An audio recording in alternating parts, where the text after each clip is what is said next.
The stars looked different from this part of space. Captain Jiwoo Park stood on the bridge of the Earth diplomatic vessel Resolute Hope, watching the unfamiliar patterns on the main screen. Her dark eyes reflected the distant lights as she tucked a strand of short black hair behind her ear. "Captain, we're getting closer to the edge of our mission area," said Navigator Yoonji Bae from her station. "Should we begin the return journey to Earth?" Jiwoo was about to agree when Science Officer Do-hyun Kim called out from his console. "Captain, I'm picking up a signal. It's a distress call." "From where?" Jiwoo moved quickly to his station. Do-hyun's fingers flew across his screen. "It's coming from a star system about 3 light days from here, not in any of our charts." "Play it," ordered Jiwoo. The bridge speakers came to life with a strange series of sounds, part musical, part mechanical. The crew looked at each other, in confusion. "The computer can't translate it fully," said Do-hyun, "but it's definitely a call for help." Jiwoo didn't hesitate. "Set course for the source, maximum speed." "Captain," said First Officer Min-hyuk Hwang, his voice low, "our orders were to chart this sector and return, not to investigate unknown signals." "Someone needs help," said Jiwoo simply. "We can't ignore that."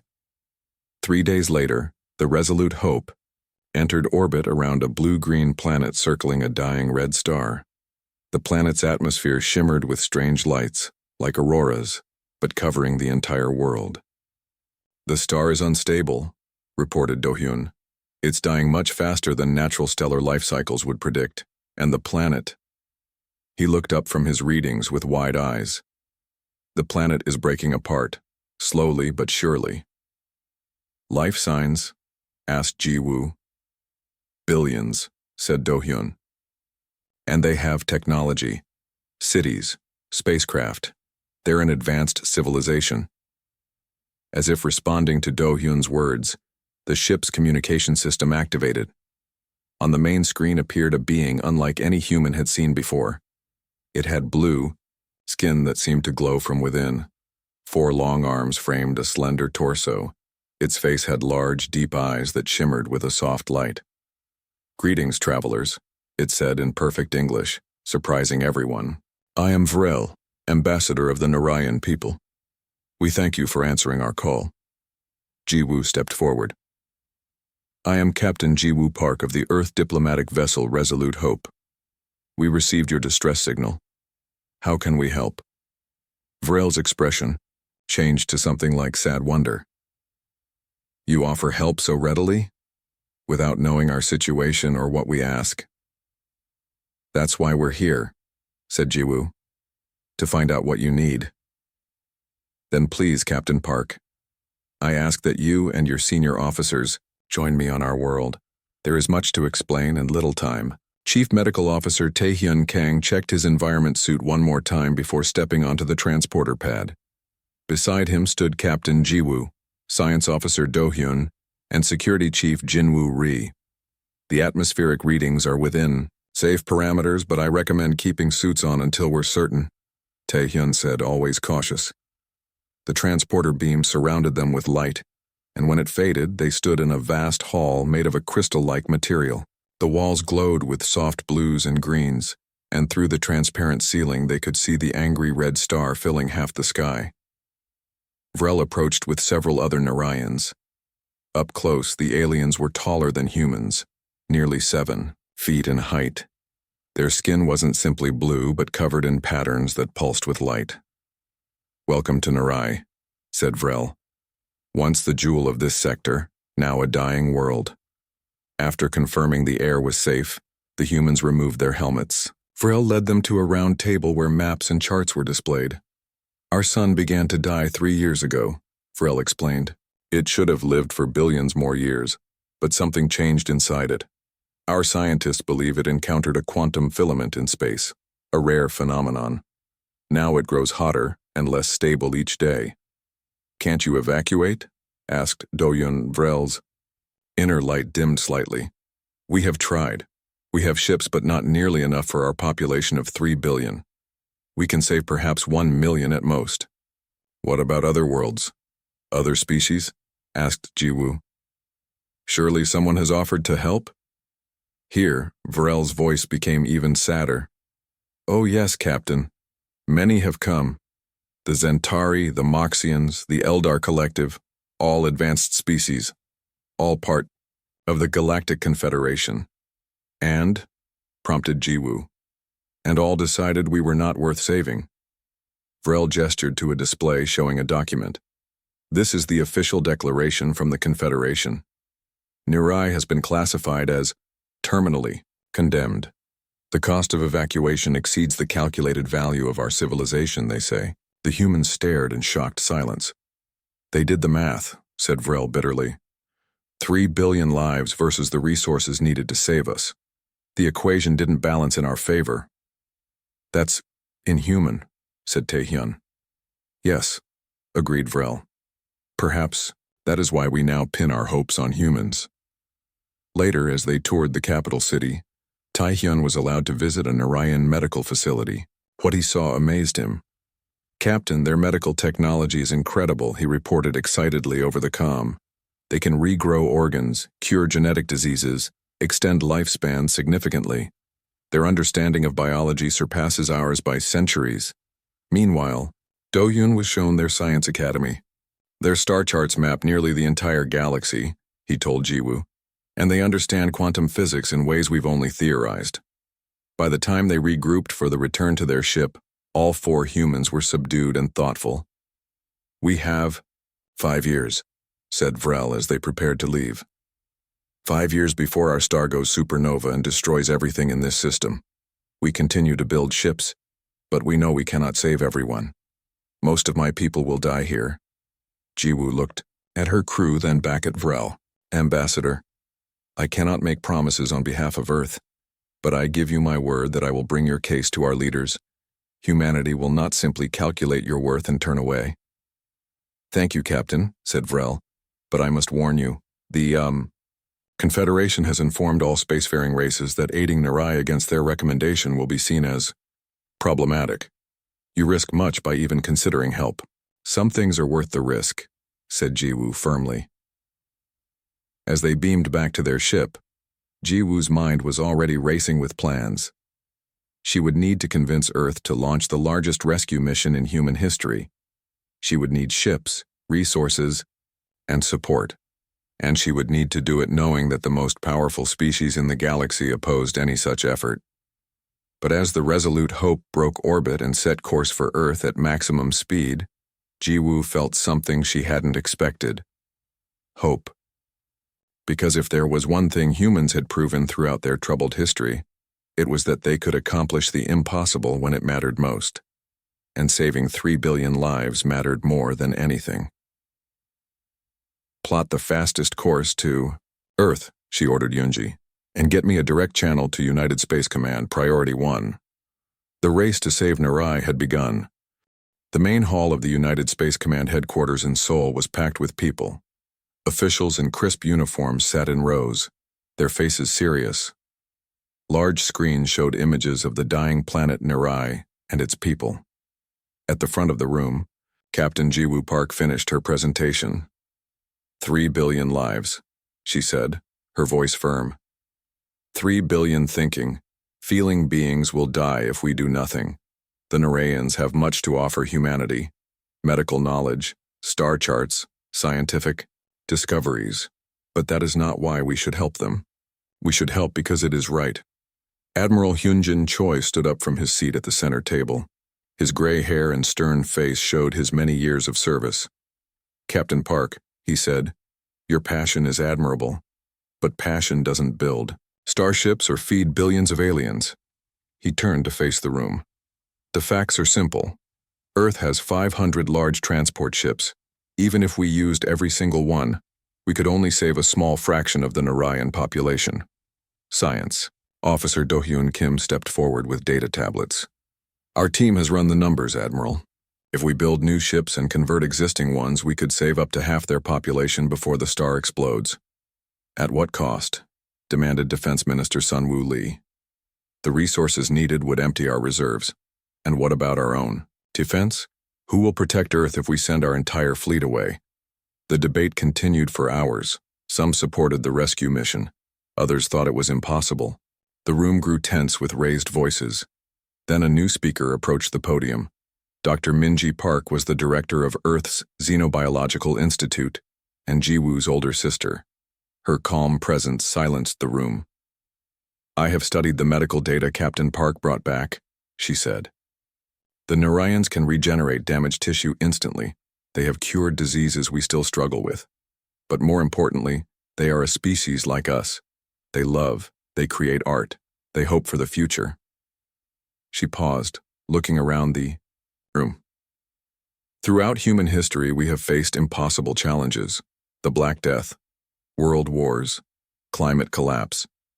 Each time we survived because we helped each other." She showed a new image on the screens, a Narayan child holding a drawing of Earth and Narai side by side.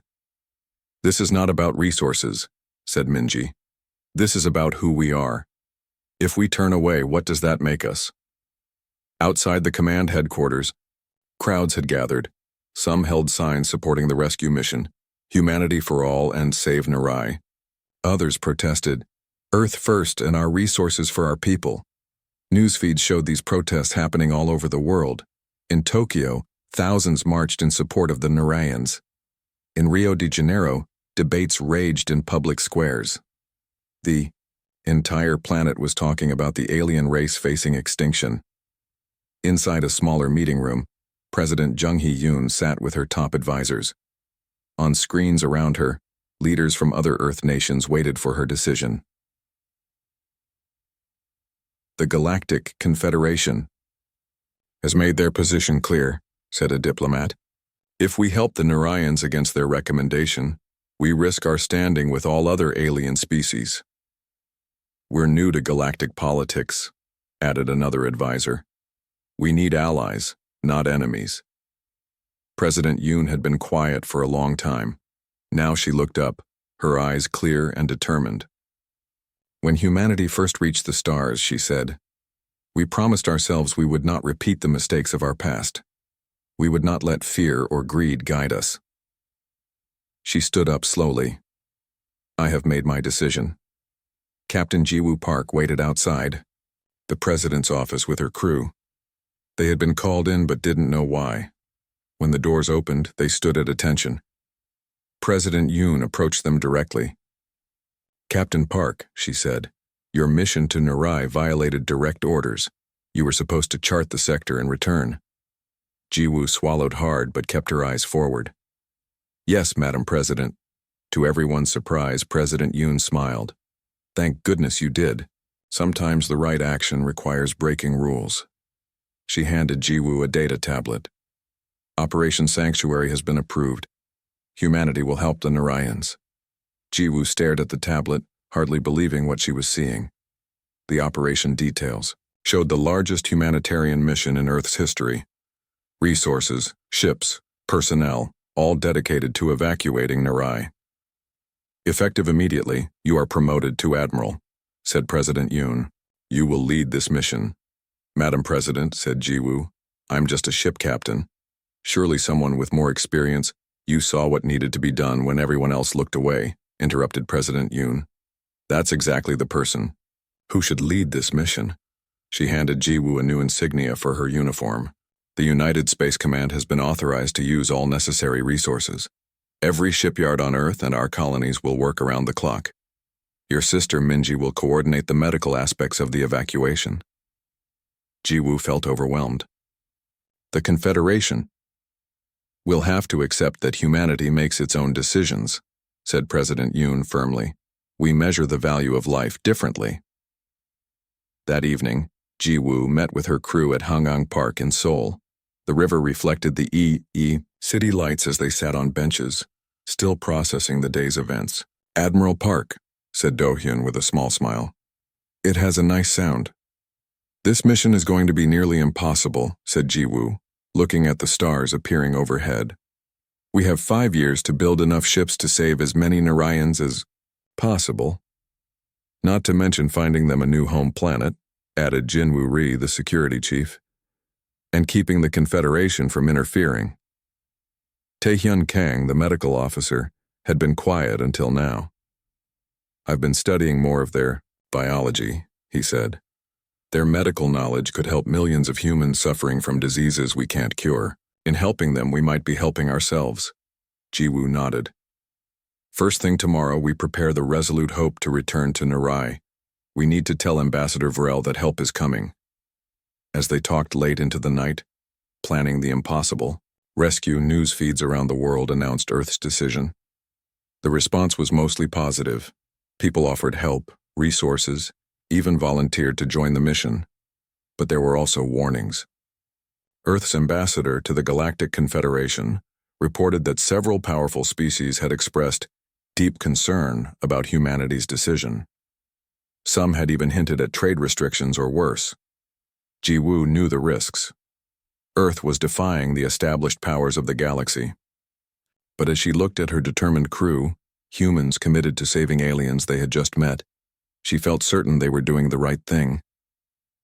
2 days later, the Resolute Hope broke Earth orbit, carrying the news to Narai. As they accelerated, to maximum speed, Jiwoo recorded a message to be sent ahead. People of Narai, this is Admiral Jiwoo Park of Earth. We have heard your call. We do not accept that you are doomed. We are coming to help, all of us. Hold on. You are not alone anymore. On the bridge, her crew watched the stars streak by, each person thinking about the enormous task ahead. A rescue mission unlike any in human history had begun, and the galaxy was watching to see if humanity's compassion was stronger than the cold calculations that had condemned an entire world. The silver moon of Narai shone brightly against the darkness of space. Where once it had been empty, now dozens of human ships moved in careful patterns. Earth had arrived. Admiral Jiwoo Park stood in the newly built command center on the moon's surface. Through the large windows, she could see the blue-green planet below. The angry red star loomed in the background, a constant reminder of their deadline. Admiral, the last transport has landed, reported Donghyun Shin, the chief engineer. He was a tall man with glasses and quick hands. That makes 50 Earth ships now in the Narai system. And it's not nearly enough, said Jiwoo quietly. Ambassador Vrel stood beside her. When Jiwoo had returned with news that Earth would help, the Narayans had celebrated in their cities. Now, 3 months later, the hard work had begun. Your people have done more in 12 weeks than the entire Confederation offered in a year, said Vrel, his skin glowing with blue light. Hope has returned to Narai. Jiwoo wished she felt as confident. The team had set up the moon base as their headquarters. It was safer than the planet, which experienced more quakes each month as the dying star pulled at its core. Let's see what we have, she said, leading the way to the main planning room. Inside, a large holographic map showed the Narai system. Around a table stood the mission leaders. Donghyun, the engineer, Taehyun Kang, the medical officer, Jinwoo Ri, the security chief, and newly arrived scientist Yuna Kim. Our biggest problem is transport, explained Donghyun, pointing to models of ships. The Narayans need special air mixtures to breathe. Our ships can only be modified to carry about 10,000 Narayans each. Even with all of Earth's fleet, we could only save a small fraction of their population, added Jinwoo. Then we build new ships, said Jiwoo firmly. Bigger ones. Donghyun nodded. We're designing what we call generation ships. They're like small worlds that can travel through space. He showed a design on the screen. Each one could hold up to 1 million Narayans, but they would take years to build. We have 5 years, reminded Jiwoo. 4 years and 7 months now, corrected Yuna, looking at her datapad. And we need to find them a new home too. Yuna was an expert on planets. She had studied hundreds of worlds to find one that could support Narayan life. They need very specific conditions, she explained. The right gravity, the right air mix, the right amount of light. We've found 3 possible planets, but they're all very far away. How far? Asked Jiwoo. 20 years of travel at least. The room fell silent. 20 years was too long. Taehyun spoke up. What if they didn't need to be awake for the journey? Everyone turned to look at him. The Narayans have amazing biology, he continued. I've been working with their doctors. We think we could develop a kind of sleep like hibernation, where they use almost no resources. They could sleep through most of the journey. For the first time that day, Jiwoo felt a spark of real hope. How soon could this be ready? A few months for testing? Maybe a year before we could use it for everyone. Get started right away, ordered Jiwoo. As they left the meeting, a new ship entered orbit around the moon. It was sleek and black, not a human design. We have visitors, said Jinwoo, checking his security screens. It's a Confederation ship. Jiwoo's stomach tightened.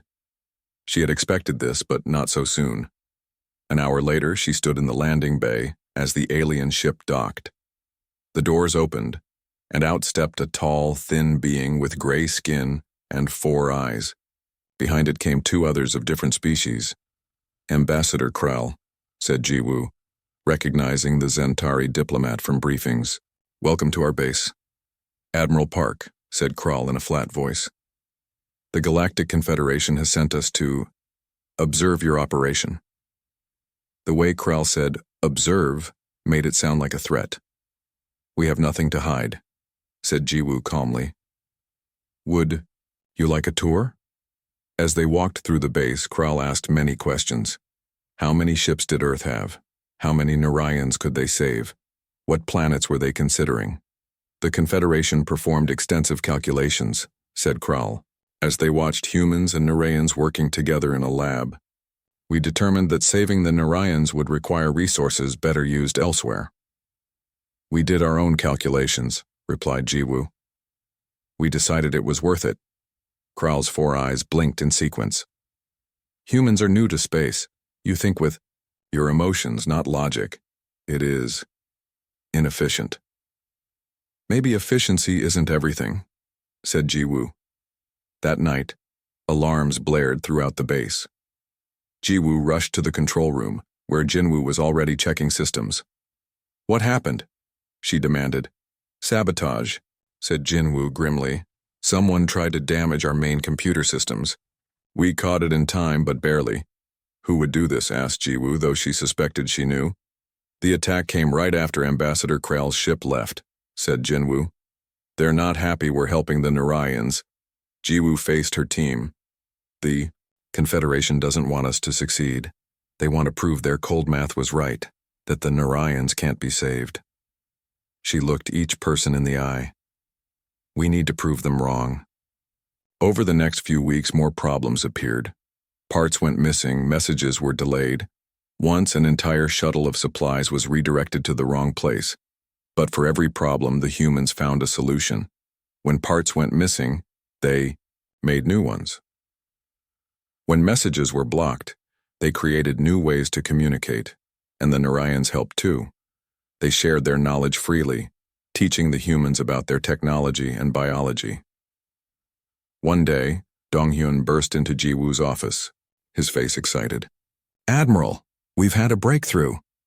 He explained that he and a Narian scientist named Kelm had developed a new kind of stasis technology. It combined Earth's engineering with Narian biology. The tests work perfectly, said Donghyun. They can sleep for years using almost no resources. And this means our ships don't need to be as big or complex. We could build many more much faster.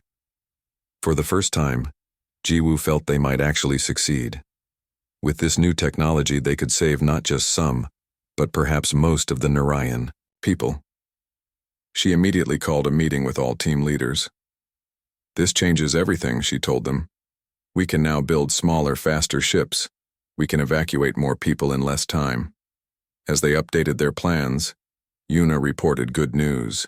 Toot, we found a better planet, she said. It's only 10 years away, not 20. And with the new stasis technology, the Narians can sleep through the whole journey. Jiwoo looked around at her team, humans who had worked day and night to solve what seemed impossible. And beside them stood their Narian partners, their skin glowing brighter than she had ever seen. We're going to make it, said Ambassador Vrel, touching Jiwoo's shoulder with one of his 4 hands. Because of humanity, my people have a future. Outside the windows of the command center, Earth ships continued to arrive. Construction of the new evacuation vessels had begun. Across space, a message was being sent to all who would listen. humanity, had decided that a civilization would not die today, not if they could help it. 3 years had passed since Admiral Jiwoo Park first discovered the Narayan distress signal. The space around Narai now buzzed with activity. Massive ships under construction floated in orbit. Shuttles darted between them like busy insects. On the moon base, humans and Narayans worked side by side day and night. Jiwoo stood at her usual spot by the command center window. Her once black hair now had streaks of gray. Dark circles ringed her eyes from too little sleep. "Admiral, the first-generation ship is ready," reported Donghyun. He looked tired too, but his eyes shone with pride. "The New Hope can begin loading passengers tomorrow." Jiwoo smiled. The New Hope was huge, a vessel designed to carry 500,000 Narayans in stasis to their new home. It had taken 2 years to build, with teams working non-stop. "How many ships will be ready by the deadline?" she asked. Donghyun's smile faded. 6, maybe 7 if we push hard. That's only enough for about 3 million people. Less than half of what they had hoped. The Narayan population was over 3 billion. "We keep working," said Jiwoo firmly. "Every ship means more lives saved." That afternoon, a shuttle arrived from Earth carrying Admiral Hyunjin Choi. Jiwoo had not seen him since the Space Command meeting 3 years ago, when he had opposed the rescue mission. "Admiral Park," he said, saluting her in the landing bay. "I've come to assess your progress." As they walked through the base, Hyunjin saw humans and Narayans everywhere, working together, solving problems, building the future. "Earth has committed nearly half its space fleet to this mission," he said. "The economic impact has been significant." Jiwoo knew what he meant. Resources that could have built cities on Earth or colonies on Mars were now being used to save aliens. Some people back home had started to complain. "The president sent me to determine if continued support is justified," continued Hyunjin, choosing his words carefully. Jiwoo stopped walking. "With respect, Admiral, we need more support, not less. We won't save everyone at this rate." Hyunjin looked uncomfortable. "The funding may be cut if you can't show measurable progress soon." He lowered his voice. "I'm trying to help you, Jiwoo. There are people who want to end the mission entirely." Later, as they watched the massive New Hope from an observation deck, Hyunjin spoke again. "I didn't believe you could do this," he admitted. "Building these ships, creating the stasis technology. It seemed impossible." "It still might be," said Jiwoo. "We can't save them all." "But you're saving some," said Hyunjin. "Maybe that has to be enough." As he prepared to return to Earth, Hyunjin took Jiwoo aside. "I'll do what I can to keep the support coming. Just make sure those ships get filled." The loading of the first ship began the next day. Narayan families arrived at the space elevator that connected their planet to the ships in orbit. Each person carried only one small bag of belongings, all they could take of their old life. Jiwoo watched from the command center as the first group entered the stasis chambers. Medical Officer Taehyun supervised the process. "It works perfectly," he reported over the comm. "They'll sleep until they reach their new home." As the first ship filled with sleeping Narayans, news traveled back to Earth. The images of families saying goodbye to their homeworld touched many hearts. Support for the mission grew stronger again. More surprisingly, messages began arriving from medical centers across Earth. The biotechnology the Narayans had shared was already saving human lives. "A child in Buenos Aires was cured of an incurable disease yesterday," reported Dr. Minji Park, who had stayed on Earth to coordinate the medical exchange. "The Narayan treatments work on humans too. People are calling it miraculous." Similar reports came from hospitals in Tokyo, Lagos, and Chicago. Diseases that had plagued humanity for centuries were being defeated by Narayan medicine.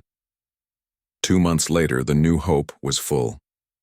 In a ceremony attended by human and Narayan leaders, the massive ship began its journey to the new planet, which had been named Serenity. As they watched it depart, Jiwoo felt a moment of pure joy. 500,000 lives saved. The second ship, the Horizon, was nearly ready to follow. Then, the alarm sounded. "Admiral," called Yuna from her science station. "The star, it's accelerating." What do you mean? Asked Jiwoo, rushing to her side. The decay rate has increased dramatically, said Yuna, her face pale. We don't have 2 more years. We have 4 months, maybe less. The room fell silent. 4 months instead of 2 years. It changed everything. We can't build enough ships, whispered Donghyun. We can't save them all. Jiwoo felt the weight of 3 billion lives on her shoulders. She had promised to save them. Now that promise seemed impossible to keep. We evacuate as many as we can, she said at last. Priority to children and knowledge keepers. Every ship we have goes into rotation. Load, launch, return, load again. Even at maximum capacity, we can only save maybe 50 million, said Jinwoo. Running the calculations, 50 million out of 3 billion. It wasn't enough, it wasn't nearly enough.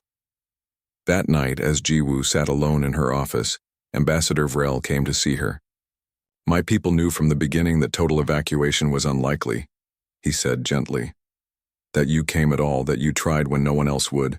That means everything.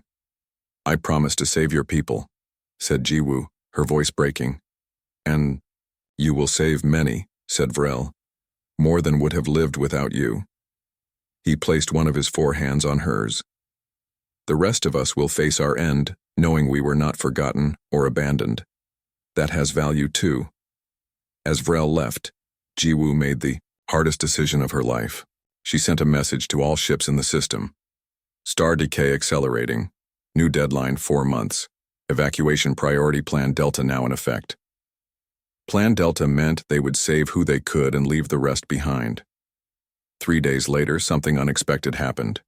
A ship entered the Nerai system, a ship not from Earth. It was followed by another, then another. They're from different species, reported Jinwoo, looking at his screens in surprise. Zentari, Moxian, even Eldar ships. A message came through, from the lead vessel. We are not our governments. We heard what humans are doing. We came to help. More ships arrived each day. Pilots, engineers, and doctors from a dozen species across the galaxy, defying their governments to join the rescue effort. The captain of a Zentari vessel told Jiwoo, "Your humans reminded us what we once were, before we let calculations replace compassion." With these new allies, the evacuation gained speed. The number of those who could be saved doubled, then tripled. For the first time, Jiwoo allowed herself to feel real hope. They wouldn't save everyone. The cruel math of time and space couldn't be completely overcome. But they would save more than she had dreamed possible. As she watched the ships coming and going, carrying precious Narayan lives to safety, she thought, this is who we are.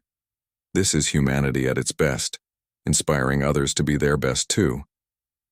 The sky over Narai turned blood red as the dying star pulsed angrily. Earthquakes shook the planet daily now. The end was coming fast. Admiral Jiwoo Park hadn't slept in 3 days. The evacuation had reached a frantic pace. Every available ship, human, Narayan, and those brought by the alien volunteers worked non-stop ferrying people to the larger vessels waiting in orbit. Status report, Jiwoo said, her voice hoarse from giving orders. 900 million evacuated so far, reported Jinwoo. Ships are running at 130% capacity. The last 12 generation ships will depart within 48 hours. 900 million saved. It was a miracle, but still less than a third of the Narayan population.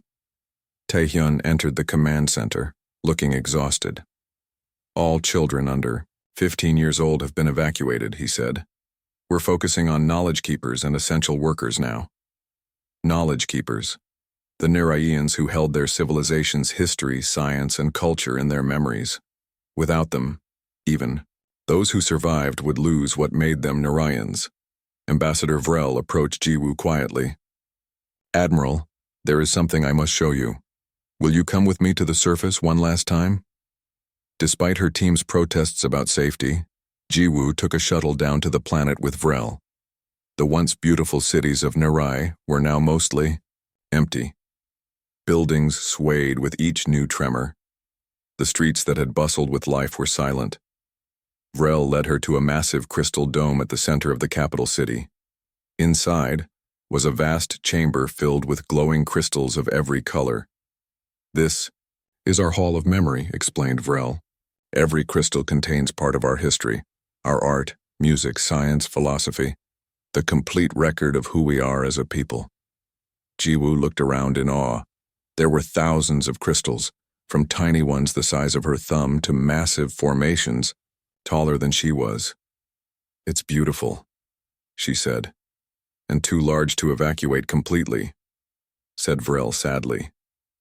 "We can take only a small fraction. The rest will be lost when Narai dies."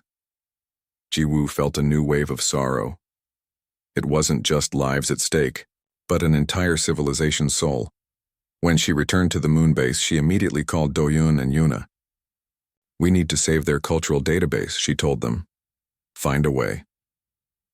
The two scientists worked with Narayan archivists through the night. By morning, they had a solution. "We can't save all the crystals," explained Yuna. "But we can create a compressed version of the most important knowledge. It won't be complete, but it will preserve the heart of who they are." Work began immediately on this new project, even as the evacuation continued. With just 2 weeks remaining before the star's predicted collapse, disaster struck. A massive solar flare erupted from the dying star, sending a wave of radiation across the system. 5 transport ships were damaged. 2 became completely inoperable. Thousands of Narayans waiting to board were now stranded. "We need to repair those ships," said Jiwoo. "It's their only chance." "The radiation levels are too high," argued Jinwoo. "Anyone who goes out there might not make it back." Engineer Dongyun Shin stepped forward. "I'll go. I know those ships better than anyone." "It's too dangerous," said Jiwoo. "With respect, Admiral, those people will die if we do nothing," replied Dongyun. "I can fix the ships." Before Jiwoo could argue further, a group of engineers, both human and alien, volunteered to join Dongyun. "We knew the risks when we came," said a Zentari engineer. "Let us help." Jiwoo looked at their determined faces and nodded. "Go. But come back, all of you." "That's an order." As Donghyun's team worked to repair the damaged ships, news arrived from across the galaxy. The Confederation Council had officially condemned Earth's rescue mission as reckless and destabilizing to galactic order. But the Council's words had an unexpected effect. More independent ships arrived every day to help, not just from Earth, but from dozens of species. Regular people from across the galaxy, inspired by humanity's example, had decided to act.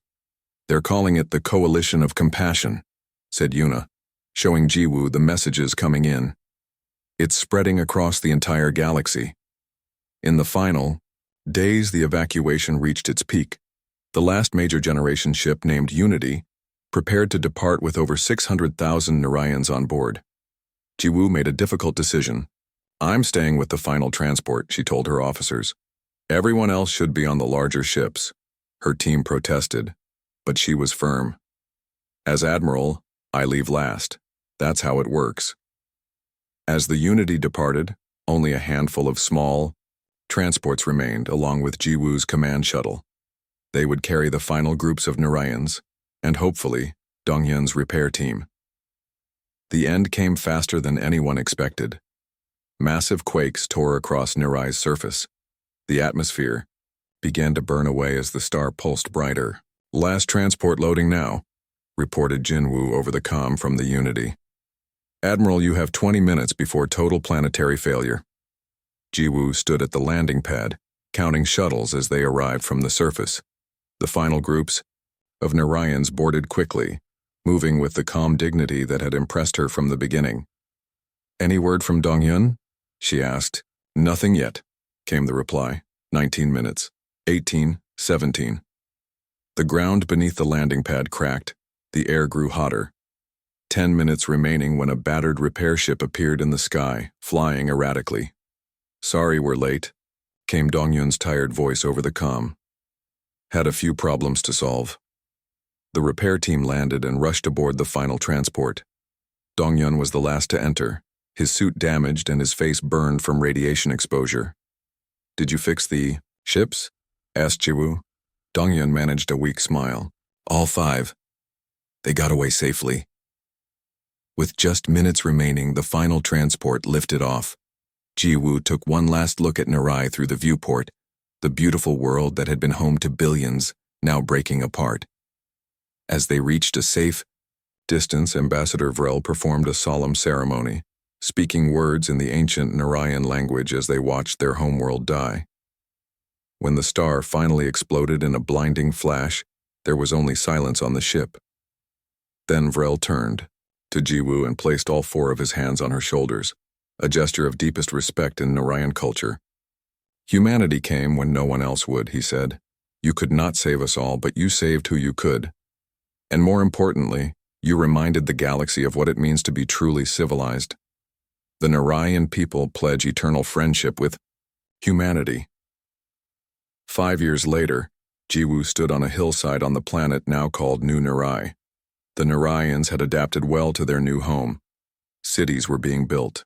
Children who had been evacuated in stasis now played in fields under a yellow sun. Beside her stood representatives from 24 species, the formal signing of the new Galactic Coalition, a group dedicated to cooperation and mutual aid rather than cold calculation. The rescue of Narai changed everything, said a Zentari diplomat. It showed us a better way. As Jiwoo watched the sunset on this new world, she thought about all they had lost, but also what they had gained. Not just new medical knowledge or technology, but something more precious. A galaxy that had remembered how to feel compassion again. In saving the Narayans, humanity had helped save the soul of the galaxy itself. The end.